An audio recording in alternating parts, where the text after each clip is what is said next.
pathetic young lady. I am ashamed of what you did. Hi guys, welcome back to my channel. Thank you so much for stopping back for another video, or if you guys are new here to my channel for the first time, then hello, welcome. In today's video, I will be doing a story time video. I have not done one of these in such a long time. It's been probably 2 years since I've filmed a story time, but I knew as soon as this situation happened that I had to film a story time for you guys to tell you what happened and how ridiculous the situation was. If you do follow me on Twitter, you probably saw a couple months ago me tweeting about this situation. I didn't exactly go into detail about it, but I did say I was going to make a story time. So here I am a couple months later to give you the story of what happened. So without further ado, if you guys would like to see this story time, then just go ahead and keep on watching.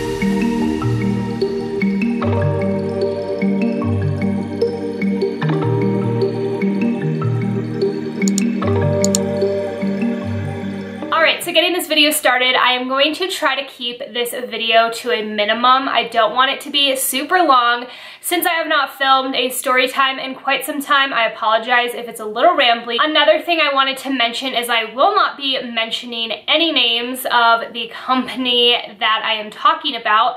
I just don't want anything to go into illegal stuff. The one thing that I will say about this company is that it is a prom dress company. I did also look up reviews of this company after the fact that the situation happened, and let me just tell you, the first page of videos was horror experiences with this company. I definitely should have done my research. I know that. I'm sure a lot of you guys will mention that, but I didn't. That's my bad. I will definitely be doing that more in the future. So the story starts on a website where YouTubers can go and find sponsorships for their video. So I'm not going to mention that company either, but it's just a website where you go and you can send proposals to different companies and they can accept your proposal, or they can like send changes to your proposal. So if they don't like your price or they want to add something, you know, to your content that you're going to be creating, they can send you changes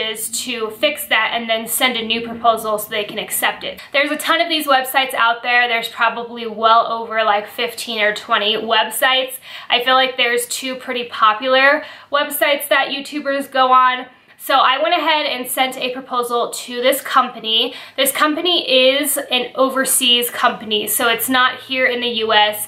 I believe they're based in like China or something. There is a language barrier there. I've worked with a lot of companies that are in the China area, like Zaful and all of those companies, and they do use the translators to talk with us, and usually it is pretty good. I mean, there is a few things you can tell the grammar is a little off. So once I sent over the proposal, they sent over a change request, which, like I said, means that they can, you know, request the price to be decreased or change in the content, anything like that. When I looked at the changes that they wanted to make, they pretty much told me that their company didn't really have a budget, like they weren't going to be paying creators to make content for their company. So they said, instead, can we just send you a dress, and if you like the dress, can you just mention it in a video or on your social medias? So I agreed to letting them send me a dress. The only reason why is because there was no contract signed. When you work with a lot of companies, they make you sign a contract. This just kind of covers their butt and kind of covers your butt too. So you read over the contract usually and you'll sign it. You'll have like a date that you post the video. There'll be different talking points, stuff like that. But they never said that I needed to create a video or anything along those lines. I still have all of the messages actually here on my phone, which I will read you some of them because that's where the story gets kind of crazy. So on this website, once you have the change request, you can either decline the changes or you can submit a new proposal. So since they were sending me the dress, obviously, and we weren't going to be working through this company, this online company where YouTubers find sponsorships, I went ahead and declined the changes because we were pretty much just going to be working through email. I also wanted to mention when they asked for my address to send me the package, a lot of companies that are based like in a different country, they will ask for your phone number for the shipping carrier. I'm not exactly sure why, but they do send me like text alerts of the tracking information, which is nice. So I had given my phone number to a decent amount of companies to send me packages before, just for the shipping carrier, which is not odd. I've done it many times before, never had an issue with it. But when I received the dress, I was absolutely in love with the dress. It was stunning, so beautiful. It felt like really great material as well and really great quality. It fit me so well. I actually posted about it on my Instagram stories. I was just so in love with it. If you guys were following me a few months ago and you saw that, then you know how beautiful the dress was. I still really like the dress, but the company itself is absolutely disgusting and horrible. I would never, ever, ever recommend getting a prom dress from them. But I received the dress, and about, I would say like a day or two later, I get a text message from this like weird number because obviously they're not in the US. So he first wrote me and said, "Hi, is it Molly?" And I didn't respond. And then he sends another one and it says, "It is blank. We talked on blank. How is it going? Dress is received, right?" Didn't respond because automatically I was just really annoyed at the fact that this company was texting me when I didn't give them my number to communicate with me. I gave them my number strictly for shipping information. So I didn't respond, and they send another one that says hello ? So I finally respond and I said, "I replied on blank. I would rather chat on there." So the reason why I'm not saying the name is because you guys would know, obviously, what I'm talking about. So granted, I want to remind you guys that never once did this company tell me, you are required to do this, this, and this. There was none of that said. There was no contract. There was no anything that said, this is the specific date you have to post the video. You have to make a video with our dress. None of that was ever said. I get a message from this person that says, "Okay, now I am angry, very angry. This is cheating. I will expose your information on social media. This is ridiculous." So I respond and I say, first off, that's illegal for you to do. Second off, the video is being made. It is not prom season in the US right now, and I was planning to upload at the end of March, beginning of April.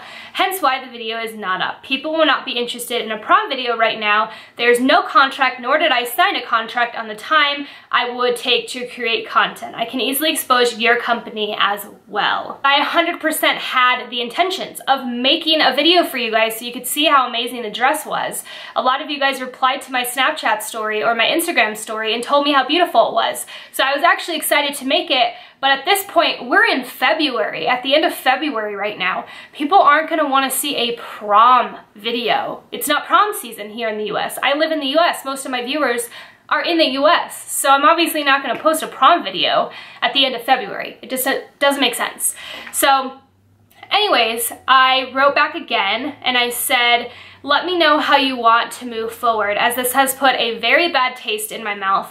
I do not want to promote a company who is going to treat their influencers the way you have treated me. I understand that I've had a lack of communication, but my mother has been in a very intensive surgery and I've been taking care of her.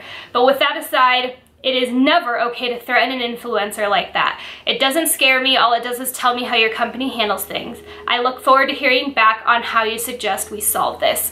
So I'm trying to be as professional as I can. If you guys didn't know, my mom got in a really intensive surgery in February, like midway through February. It was a 7-hour surgery. Don't want to go too much into depth of that, but it was a pretty crazy surgery. When I wasn't at work, I was helping my mom. I literally went to my mom's house every day after work. So that's what I meant when I said that I wasn't having communication, because they had said to keep in touch. So I sent another message as well, and I said, and you cannot get angry with an influencer when you don't want to pay them to make a video for your company, nor did you set an exact date the video needed to be filmed by. I hope you learned from this experience and handle the situation different in the future. And then they responded after that, and it said, it is not about when, it is you canceled the proposal. Pathetic young lady, I am ashamed of what you did.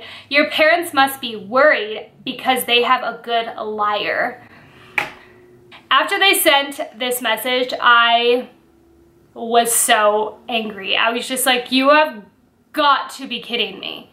Like, you've got to be kidding me. First off, I was annoyed at the fact that they don't understand how this website works. If you're not going to be working with a company and they're not going to be paying you to make the content, the whole point of the website that we were working through was to submit content on the website. The company approves it. And the nice thing about working on this website is that they have jurisdiction of what happens. So if the company doesn't approve your content within a certain amount of time, then it just gets approved by the website that you're working on, if that makes sense. So it kind of covers the company's butt and it covers the creator's butt as well, if that makes sense. So since we were not going to be working on this particular platform to be doing a sponsored video like this website is made for, I declined the changes because we won't be working on here anymore. So that's why I declined it. So I responded, I said, I did not cancel the proposal. We are not working through blank. You decided you didn't want to pay me for a video and just send me the dress without payment. So therefore, we are not working through blank anymore. That's why I rejected the changes on here. Do you even understand how this works? I will not promote your company to my viewers. Please never contact me again. If you want the dress back, let me know where to send it. I hope you learn better business tactics. So I was at the point where I just wanted to send this damn dress back and just cut ties with this company. I didn't even want to keep the dress. I just wanted to send it back. I didn't care how much money it cost to send it all the way back to like China, wherever the hell they were. I just wanted to be done with it. So they respond back, which, you guys, this is just ridiculous. So he says, okay, can you complete the video and give us a PayPal account? We will pay. You're kidding, right? Like, you're literally kidding. Now, after all that shit that you just told me and called me a pathetic young lady and told me that my parents should be ashamed of me because I'm a liar, which made no sense first off, now you're wanting me to promote your company and now you're wanting to pay me. That's weird. So I respond and I said, no thank you. I already told you that I do not want to promote your company to my viewers from the way you have treated me. Again, please let me know how to send the dress back if you want it, or please never contact me again. Thank you and better luck to you in the future. That was the last thing that was said between me and that company. I still cannot believe that this situation happened. It just absolutely blows my mind that any business would even say something like that to an influencer. I just feel like it was absolutely ridiculous, and I will definitely be more careful when working with companies that are not based here in the US or based anywhere that does not speak English. So that was my story time on the company that tried to expose my information on the internet. So I hope that you guys enjoyed this video. If you did, please give it a thumbs up and make sure to subscribe to my channel down below. I would love for you guys to let me know if you'd like to see more Storytime videos. I don't really have anything crazy happen in my life that often, but if you guys would like to see more of them, then I will make some. So thank you guys so much for watching, and I will see you in my next one. Bye, stay marvelous.